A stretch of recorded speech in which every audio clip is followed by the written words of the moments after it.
plot of Where Winds Meet is heavily based on historical events. That said, it is not historical fiction in the strict sense, like Kingdom Come: Deliverance, but rather an alternative universe narrative similar to the Metal Gear Solid franchise.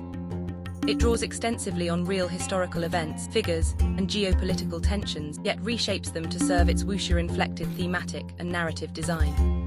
What follows is an explanation of the story of Where Winds Meet in relation to the history of the late 5 Dynasties and 10 Kingdoms period and the early Song Dynasty. To understand the world of 962 CE, when the story begins, we must look back nearly 2 centuries to the days when the Tang Dynasty still held sway over China. After the Unlushan Rebellion from 755 to 763 CE, the Tang court established a large number of military governorships, known as fanjian, in order to placate and reward the rebel generals who had surrendered. Military governors called jidushi who presided over these fanjian wielded sweeping authority over local administration, finances and armed forces. What began as a political compromise soon became a slow-burning catastrophe. The jidushi, ruling their fanjian with unchecked power, drifted further and further from imperial control. The banners flew beside the imperial dragon, but their loyalty belonged only to themselves. Across the next century, tensions mounted like storm clouds. Political rivalries, economic strain and military instability gnawed at the Tang state from within. This pressure finally erupted in the Huanghe Rebellion, 875 to 884 CE, a peasant uprising so vast that it tore through the heart of the empire and shattered what remained of Tang authority. The campaigns meant to suppress the rebellion did not save the dynasty, they empowered the warlords. The Famzin grew bolder, swelling in might and ambition. New strongmen rose from the chaos, carving out territories and ruling them as private kingdoms in all but name. By the end, the Tang throne still stood, but hollowed, held aloft only by the will of military commanders who used the court as a puppet. In 903 CE, the warlord Zhu Wen seized control of the Tang court after defeating his rival Li Maozhen and escorting the kidnapped emperor Zhezong back to the capital.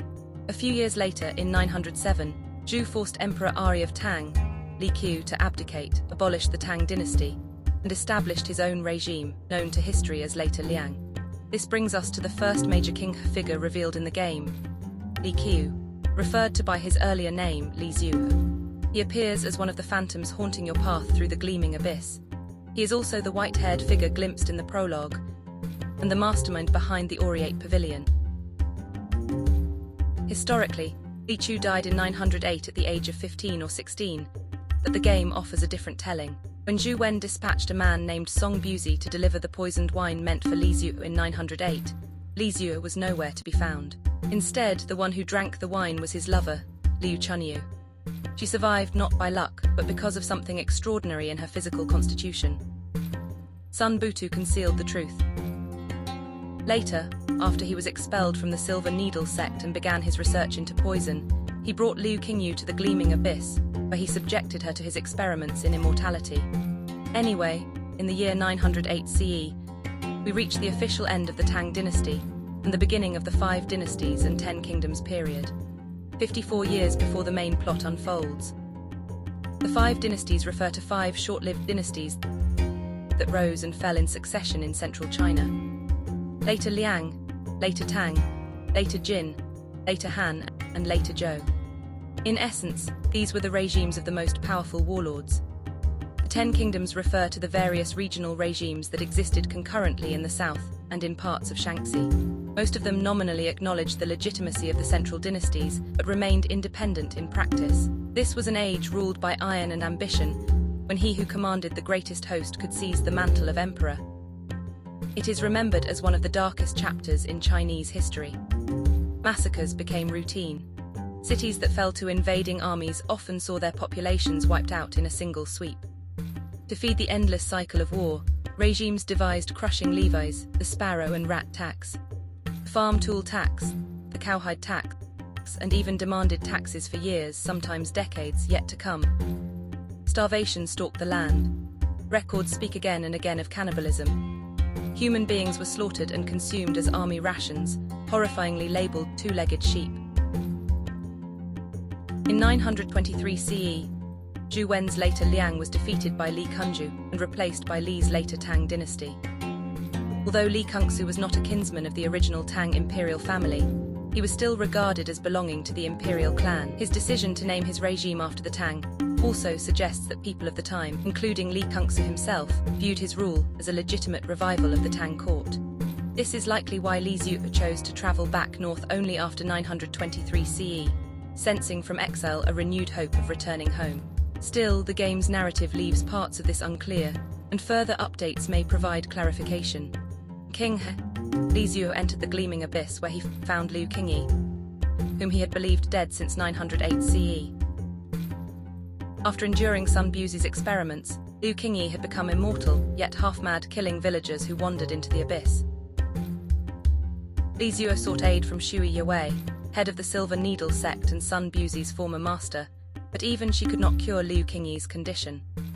All she could do was help Liu Qingyi regain her consciousness. Li Zhu and Liu Qingyi lived for a time in peace within the Gleaming Abyss, yet despite their enduring attachment to one another, their paths slowly diverged. Liu Qingyi, tormented by the memory of the innocents she had slain during her madness, yearned only for release in death. Li Zhu, however, had drawn a different lesson from the horrors he had witnessed.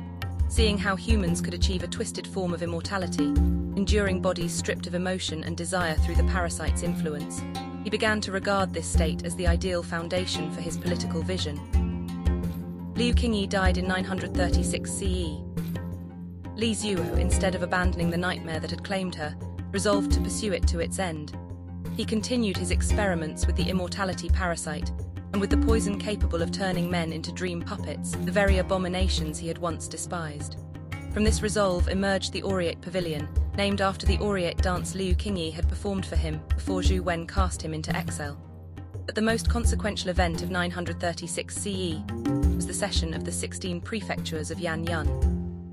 In that year, 26 years before the game's narrative begins, the Hedongji duchy of later Tang, Shi Jingtang, sought Khitan aid to overthrow the final later Tang emperor Li Kungke. The price he offered was staggering: the surrender of the 16 prefectures in Yanyun, an annual tribute of 300,000 bolts of silk, and the humiliating pledge to address the Khitan emperor Yi Liu de Guang, 10 years his junior, as his own father. For this betrayal, Shi Jingtang earned the ignominious title of the Sun Emperor. Yet with Khitan cavalry at his back, he toppled later Tang and founded the later Jin dynasty in that same year. The 16 prefectures of Yanyun were no ordinary stretch of land.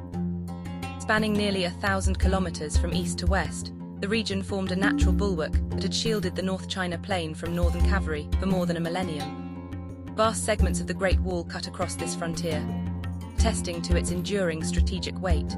Remarkably, after the cession in 936, this region would remain beyond the effective control of central Chinese Han dynasties until the founding of the Ming dynasty in 1368 CE, over 4 centuries after the era in which the game's story unfolds. With the loss of the prefectures, Khitan forces, and later the Yuezhin and Mongols, could sweep southward without hindrance, threatening the heartlands north of the Yellow River at will. More importantly, Yanyun was far from barren land. It was rich with farmland, fortified passes, and flourishing urban centers, including Yuzhou, the site of modern Beijing. To lose it was to relinquish not only a century-old defensive shield, but also a vital economic zone and a substantial population base. For the northern steppe empires, however, the game was transformative. New fertile territories, new administrative hubs, and the perfect springboard for relentless incursions, and in time, full-scale conquest. It is therefore unsurprising that the major characters and NPCs in the game regard the Yanyun region as both a cultural wound and an unfulfilled dream of restoration. The Chinese title of Where Winds Meet, 16 Tones of Yanyun, points directly to this lost frontier and to the quiet, persistent longing that has echoed through generations ever since its fall. Let us turn our eyes southward.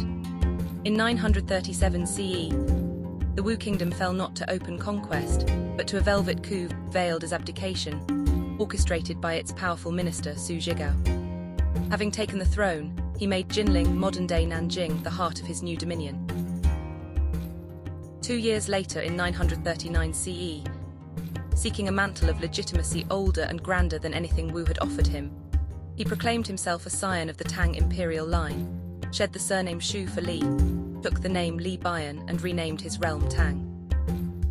Like Li Zunshu's later Tang, the southern Tang was also one of the great powers amid the fractured world of the 5 dynasties and 10 kingdoms. For Li Zhu, a genuine heir of the Tang imperial house, it is hardly conceivable that the proliferation of false claimants brought anything but bitter amusement. Li Zhu maneuvered his way to become the true force behind the southern Tang court. There he remade the estate into the cradle of his dream puppet army, laying the foundations for the nation he longed to create. A realm of everlasting peace and undying citizens, where all emotions and desires would finally be extinguished, leaving only order and eternity. And yet this was an age when heroes and villains alike rose from the dust of collapsing empires. Far to the north, in 946 CE, the armies of later Jin found themselves hemmed in at Yangcheng, their camp strangled by Khitan forces. The rivers that once sustained them had been severed. Despair crept through the tents. In this dire hour, General Wang Qing stepped forward. He volunteered to lead a spearhead toward Zhongdu Bridge on the Hutuo River, break the encirclement and carve out breathing room for the trapped main army. Standing before Commander Du Chongwei, Wang Qing declared, "Now doth our host stand, but 5 li from Heng Prefecture. For what cause tarriest thou here? The camp is lone, our victuals spent, and the ranks are nigh to breaking.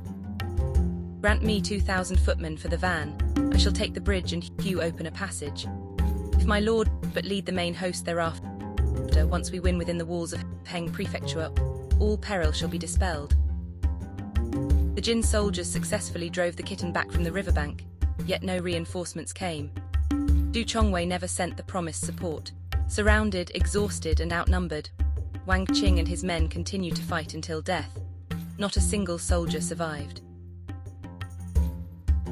In the game's lore, Wang Qing had once trained as a disciple of the Well of Heaven. In his youth, he shared a deep bond with a fellow disciple, Zhang Yuan, yet the two clashed over a single question: what should guide the blade of a true Jianghu hero? Zhang Yuan, an orphan raised by the sect, believed his sword existed to protect those closest to him, those who had given him a home at the Well of Heaven. Wang Qing rejected this as too narrow. A hero's duty, he argued, lay with the state and the common people. Years passed. Wang Qing marched north to the frontiers to fight the Khitan, while Zhang Yuan remained to oversee sect affairs. In one battle, when Wang Qing's forces were encircled, Zhang Yuan rode forth with a handful of disciples to save him. An arrow struck him down. With his dying breath, he entrusted Wang Qing with the care of his only son, Jiang Yan, later known as Jiang Wulang. Only then did Wang Qing understand his friend's words, that a hero's blade must first guard his family and friends. The tragedy returned in 946 CE. 300 disciples of the Well of Heaven followed Wang Qing into the doomed charge at Zhongdu Bridge and perished at his side. When the sect leader, Shen Hanian, reached the battlefield, she found a nightmare made real. The Khitan had severed the heads of all the fallen Jin soldiers and sect disciples, heaping their bodies into a Jingyuan, a ghastly mound buried beneath packed earth. The shock of the sight turned Shen Haniang's hair white in a single night. In her grief and wrath, she forged the Jiangshui blade, a sword style born of mourning and resolve. It will be released as part of the Tangdao update. A year before his death in 946, Wang Qing founded the Northern Vow, a band sworn to defend King, and one day reclaim the lost lands of Yan Yun. Though the game leaves the details shrouded in hints, it is clear that Wang foresaw his own end at Zhongdu Bridge. Perhaps he already sensed Du Chongwei's treachery or knew that it was a trap from which he would not return. To keep his adopted son, Zhang Yan, out of harm's way, he sent the 19-year-old boy elsewhere before Zhang could realize the truth. By the time Zhang Yan finally reached the battlefield, Wang Qing was no longer himself. He had already died once and been turned into a dream puppet. After opening a box he ran delivered to him. In the final moments of clarity left to him, Wang Qing urged Zhang Yan to end his life. Zhang did as he asked, but the Aureate Pavilion twisted the truth. They spread the rumor that Zhang had slain his adoptive father to steal the Zhengyuan jade. Hunted by slander and steel alike, Zhang Yan fled toward King. Zhang's closest friend, Chen Zixi, journeyed all the way from Jiangnan to find him. When he finally caught up, he discovered Zhang carrying not only the jade, but also an infant. Their reunion was short. After its defeat, the Void King was possessed by a strange parasite and drove Zheng into a hallucination. In the chaos, Chen Zixu was gravely wounded. Unseen, the parasite slipped away and flew back to its master Li Xiu, while Zheng was tending to Chen's injuries. Chen returned to Jiangnan to heal, and Jiang Yan wandered on toward Qing, where he met a young woman named Han Xiangchun. Though no romance ever developed between them, they chose to raise the child together. Han Xiangchun opened an inn, the Blissful Retreat, a place of quiet refuge on the edge of chaos, while Jiang Yan cast off his old name and took up the mantle of Jiang Wulang, a bounty hunter living in the shadows of his past. These were the events of 946 CE, 16 years before the story of the game begins. A year later, in 947, disaster swept across Kaifeng. The Kittans entered the city. Yelu Diguang, Emperor of the Kittan, changed the nation's name to Liao. Under the pretext of funding their army, his troops plundered the city and the countryside, emptying villages along the Yellow River and leaving fields strewn with white bones. The Kaifeng questline, especially the Leaf Banquet, still murmurs of this wound from 15 years ago. During the chaos, a young man named Zhu Yusheng led several youths into the Ghost Market, where they found scores of defenseless civilians. Refusing to abandon them, Zhu taught them martial arts. From this act of desperate solidarity emerged the sect later known as the Nine Mortal Ways. The Kittans captured the later Jin Emperor, Shi Chongui, bringing an end to the dynasty, Shi Jingtang's kingdom undone by the very force that had once raised it. When the Kittan army finally withdrew, Liu Zhiyuan established the later Han, but Liu died very soon in 948 CE. His regime survived just a few years before Guo Wei's coup swept it aside. In the game's narrative, one of Liu Zhiyuan's dying commands was the elimination of Du Chongwei, the man whose treachery doomed Wang Qing and led to the disaster at Zhongdu Bridge. At this time, the Kittan realm was reeling from a power vacuum, and Liu's official Chai Rong, also known as Guo Rong, adopted son of Guo Wei, recognized the need for a covert intelligence network. He assembled an elite cadre of barely 16 operatives named the Clan Hanging Blade and stationed them in the Palace of Annals in Qing. A year later, the new later Han Emperor feared Guo Wei would become too powerful to rein in, so he secretly slaughtered Guo Wei's entire family while Guo was away at Yedu, guarding the frontier alongside Chai Rong. Shattered by the news, Guo and Chai heeded the counsel of the strategist Wei Renpu and resolved to rise in rebellion. By 951 CE, 11 years before the game's beginning, Guo Wei founded the later Zhou, the final dynasty of the 5 dynasties and 10 kingdoms. Not long after Guo's ascension, Chai Rong and Wei Renpu journeyed north to Yanyun, where they witnessed Kittan forces driving former subjects of the Central Plains ahead of them as expendable human shields. Chai Rong rescued nearly 100 of these people and brought them back to Qing. There they arranged for their education and martial training. Those who remained eventually formed the settlement known as Harvest Hall Village. Meanwhile, Wei Renpu sought allies for Chai Rong's larger designs. Among those he recruited was Tian Weiying of the Ink-bound Order.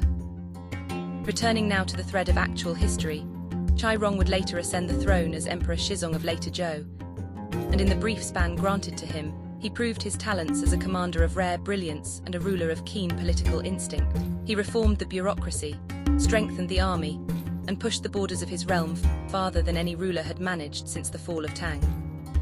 To the south, he launched 3 fierce campaigns against the southern Tang, forcing their sovereign to abandon the title of emperor and accept instead the humbler rank of king of Jiangnan. 14 prefectures of Huainan, lands north of the Yangtze, fell under later Zhou control.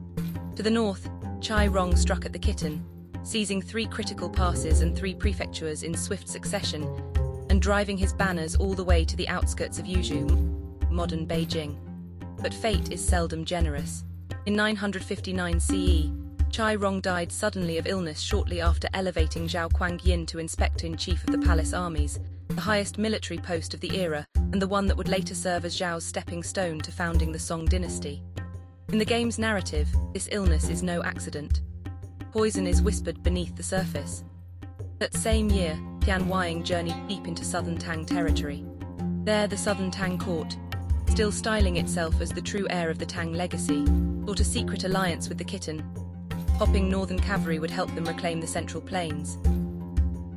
To unravel this pact, Chai Rong devised a plan to assassinate the Kittan ambassador while he was still within southern Tang borders, and Tian Weiying was chosen for the deed.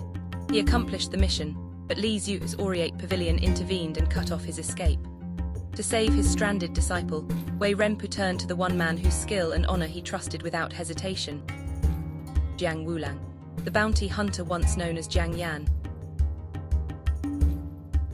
Yet none of this concerns you, not yet. As the young master of Aunt Han's blissful retreat, your only real worry is that Uncle Jiang suddenly vanished without a trace. Unlike Aunt Han, he never opposed your yearning to learn the blade, never stood in the way of your dream of stepping into the Jianghu. To you, he was both a steadfast guardian and patient teacher. You asked Aunt Han again and again when you might venture out to search for him, yet she always turned aside, as if refusing to let the shadows of the Jianghu touch your life. Part of her fear sprang from Chu Qingquan, the man she once loved, a devoted follower of Wang Qing's northern vow and a member of Chai Rong's hanging blade. Chu Qingquan had planned to slip north into Khatan territory, a phantom among phantoms, gathering intelligence as part of a covert operation called Hidden Swallow, a mission that drew wanderers from both Wang Qing's faction and Chai Rong's circle. Han Xiangxun had once worked alongside them under her Jianghu name, Water Lady. Before each agent set out for the perilous north, she performed the face-changing surgery that ensured their survival. However, the surgeries were not always successful. To prevent their mission from being compromised, those whose procedures failed had to remain in the underground base known as Still Shore, not far from the blissful retreat. Faceless figures, waiting in the dark with no knowledge of when or whether they would ever emerge again. Wishing to keep her beloved from such a deadly path, Han refused to perform the surgery on Chu. But the operatives at the Palace of Annals deceived her. They stole her secret manual on face-changing techniques. When Han discovered the betrayal, she confronted Chu in a storm of fury. But her protests changed nothing. In wrath and heartbreak, she severed all ties with the hanging blade, vowing never to see Chu Qingzhuang again for the rest of her life. What she could not know was how soon that vow would be fulfilled. She can't come. 来不了。 She doesn't have the face to see me. 他是没眼见我， gang who are not 还是 serious 天 about 拳 their 帮那 death. 群死不正经的？ He's 他 not 不 in 在天拳， Tianquan. 他 He 之 went to 前 Blackwater City before. 就去了 Blackwater 黑水 City. 城。 Didn't you say that all of Blackwater City is 你不是 dead? 说黑水城全城都死尽了吗？是。 Yes. So he won't come back. 他不会来了。 花好月圆人美满，不羡鸳鸯不羡仙。花好月圆人美满，就是此刻呀！ Meanwhile, beyond the blissful retreat, the world was shifting. In 960 CE, 2 years before our tale begins, Zhao Quanjian staged the Chen Zhiro mutiny, seizing power and replacing the later Zhou with his newly founded Song dynasty. Only then did the long, blood-soaked night of the 5 dynasties and 10 kingdoms begin, at last, to recede. Zhao Quanjian's new dynasty effectively marked the end of the chaotic era following the fall of the Tang dynasty. Peace was finally restored, and social mobility would soon increase significantly after the decline of a period dominated by a relatively exclusive upper class of literati lineages. Yet the grief of Yannian endured. Its prefectures remained under Khitan rule for generations to come. Anyone familiar with Chinese history would immediately recognize who Big Zhao truly is. None other than Zhao Quanjian himself, the first emperor of the Song, a dynasty that would stand for more than 3 centuries, and a legendary ruler who remains, by tales and by record, one of the greatest martial sovereigns in all of Chinese history.